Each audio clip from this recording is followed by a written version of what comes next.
Hello दोस्तों, welcome to my channel 10-12 question आप सभी के बीच लेकर आए हैं क्लास 10 का science top 15 most VVI question जो इस साल एग्जाम में आने वाले हैं। काफ़ी इंपॉर्टेंट क्वेश्चन है। चलिए पहला क्वेश्चन देखते हैं। पहला क्वेश्चन क्या कर रहे हैं, इसको अच्छे से रिवीजन करते चलेंगे लोग। पहला क्वेश्चन है, मैक्सवेल के दक्षिण हस्त के नियम को लिखें। मैक्सवेल के दक्षिण हस्त के नियम के लिखें।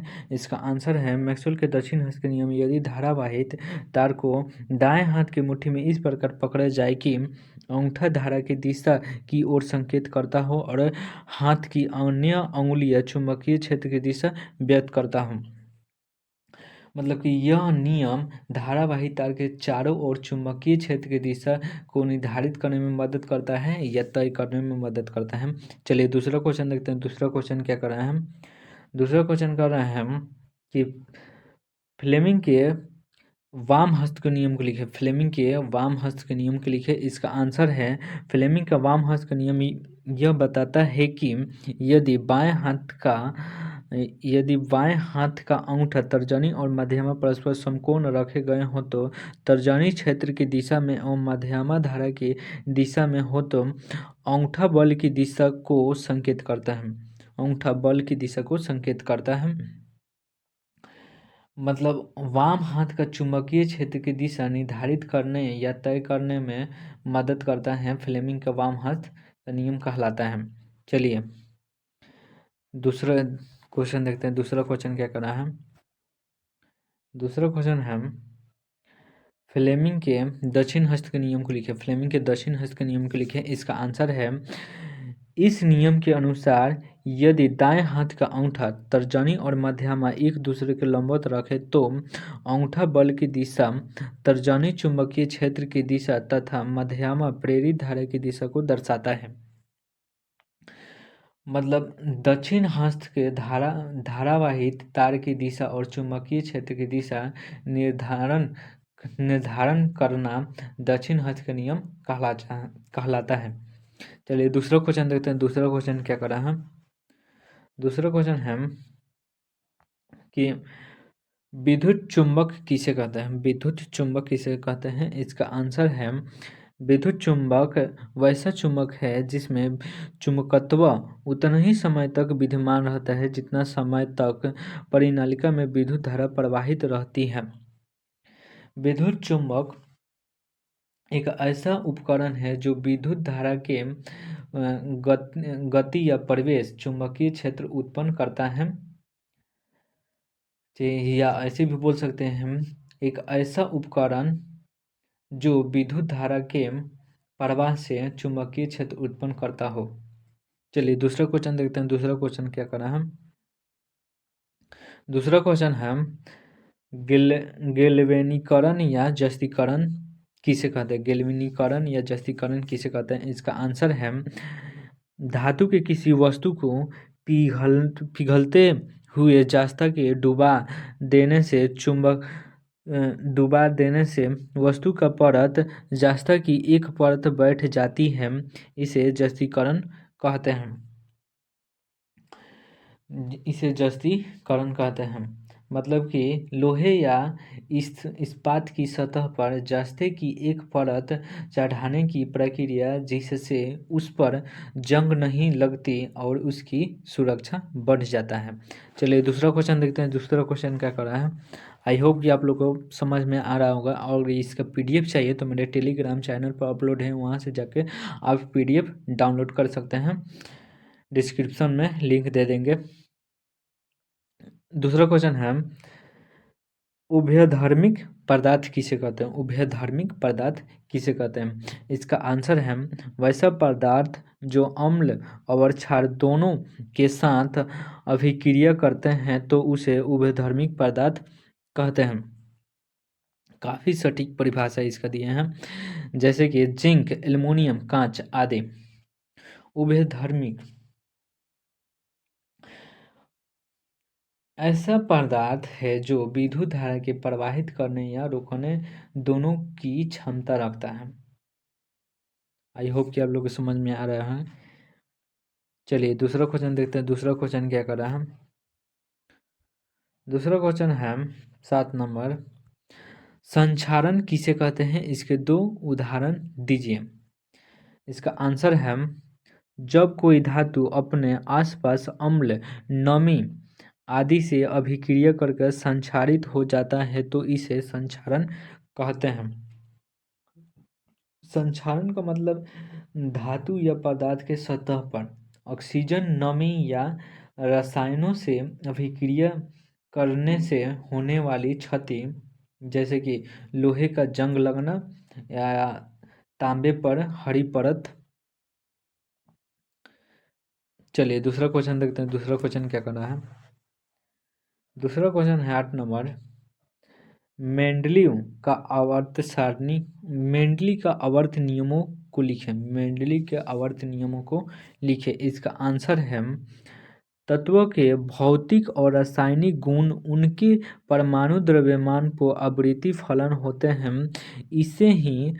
इसे ही मेंडली का आवर्त नियम कहते हैं। सबसे पहले आवर्त सारणी मेंडली में बनाया था। सबसे पहले आवर्त सारणी मेंडली ने बनाया था। तत्व के गुण और परमाणु भार की एक नियमित आवृत्ति होती है जो उनके परमाणु संख्या के आधार पर होती है। आई होप कि आप लोग को समझ में आ गया होगा। चलिए दूसरा क्वेश्चन देखते हैं। दूसरा क्वेश्चन क्या कर रहा है। दूसरा क्वेश्चन हम 9 नंबर। ऊष्माक्षेपी अभिक्रिया किसे कहते हैं। ऊष्माक्षेपी अभिक्रिया किसे कहते हैं। इसका आंसर है, ऊष्माक्षेपी अभिक्रिया वैसा रासायनिक अभिक्रिया जिसमें उत्पाद के निर्माण में साथ साथ ऊष्मा का भी उत्सर्जन होता हो उसे ऊष्माक्षेपी अभिक्रिया कहते हैं। मतलब कि वह रासायनिक अभिक्रिया जिसमें ऊर्जा का उत्पादन होता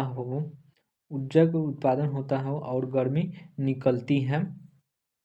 चलिए दूसरा क्वेश्चन देखते हैं। दूसरा क्वेश्चन क्या कर रहा है। दूसरा क्वेश्चन है, ऊष्माशोषी अभिक्रिया किसे कहते हैं। ऊष्माशोषी अभिक्रिया किसे कहते हैं।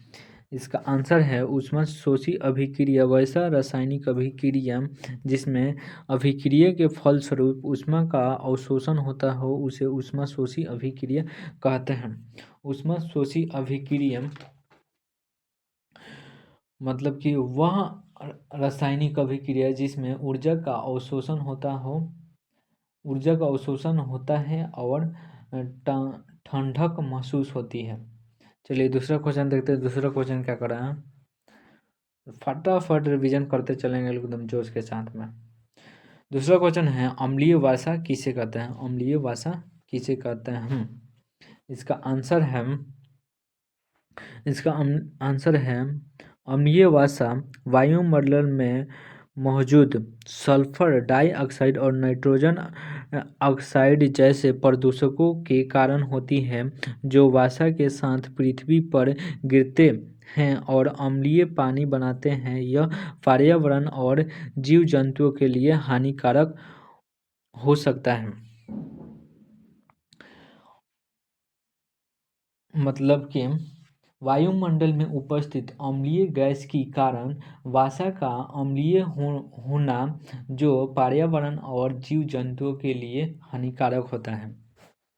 चलिए दूसरा क्वेश्चन देखते हैं। दूसरा क्वेश्चन क्या कर रहा है। आई होप कि आप लोग को समझ में आ रहा होगा। दूसरा क्वेश्चन है, हरे पौधे के उत्पाद क्यों होते हैं। हरे पौधे के उत्पाद क्यों होते हैं। इसका आंसर है, हरे पौधे CO2 H2O सूर्य प्रकाश की तथा हरित लवण की उत्पत्ति में अपना भोजन पदार्थ का निर्माण करते हैं। इसलिए इन्हें उत्पादक कहा जाता है। मतलब कि हरे पौधे को उत्पाद कहते हैं। हरे पौधे को उत्पाद कहते हैं क्योंकि ये सूर्य के प्रकाश का जल और कार्बन डाइऑक्साइड का उपयोग करके अपना भोजन बनाते हैं और ऑक्सीजन भी छोड़ते हैं। चलिए दूसरा क्वेश्चन देखते हैं। दूसरा क्वेश्चन क्या कर रहा है। दूसरा क्वेश्चन हम रक्त के संघटक लिखिए अथवा रक्त के किन से बना है। रक्त के संघटक लिखिए और रक्त किन से बना है। उत्तर है, रक्त के संगठक निम्नलिखित हैं। पहला है प्लाज्मा, दूसरा है लाल रक्त कणिकाएं, तीसरा है श्वेत रक्त कणिकाएं, प्लेटलेट्स रक्त संगठक, प्लेटलेट्स संगठक। चलिए दूसरा क्वेश्चन देखते हैं। दूसरा क्वेश्चन क्या कर रहा है। दूसरा क्वेश्चन है ओजोन क्या है। ओजोन क्या है?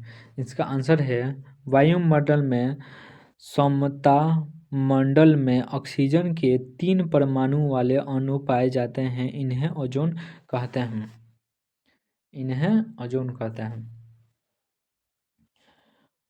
मतलब ओजोन एक प्रकार का गैसीय यौगिक जिसमें 3 ऑक्सीजन परमाणु होते हैं, CO3 के वायुमंडल में एक महत्वपूर्ण भूमिका निभाता है और सूर्य की हानिकारक किरणों से पृथ्वी की रक्षा करता है।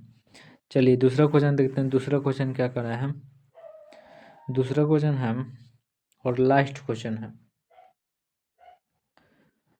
दूसरा क्वेश्चन है आघातर्ध्य तथा तन्यता का अर्थ बताइए। आघातर्ध्य और तन्यता का अर्थ बताइए। इसका आंसर है आघातर्ध्य धातुओं को हथौड़े से पीटकर पतली चादरें बनाई जा सकती है और धातुओं के इस गुण को आघातर्ध्य कहते हैं। आघातर्ध्य किसी पदार्थ की वह क्षमता जिसमें वह अपने आयतन से वृद्धि कर सकता। तन्यता धातु के तन्य होने का अर्थ है कि धातुओं को खींचकर तार बनाए जा सकते हैं। मतलब कि किसी पदार्थ की वह क्षमता जिसमें अपनी लंबाई में वृद्धि कर सकता है। आई होप कि आप लोग को ये क्वेश्चन अच्छा लगा। कृपया करके मेरे चैनल को सब्सक्राइब कीजिए, लाइक कीजिए, शेयर कीजिए। Thank you.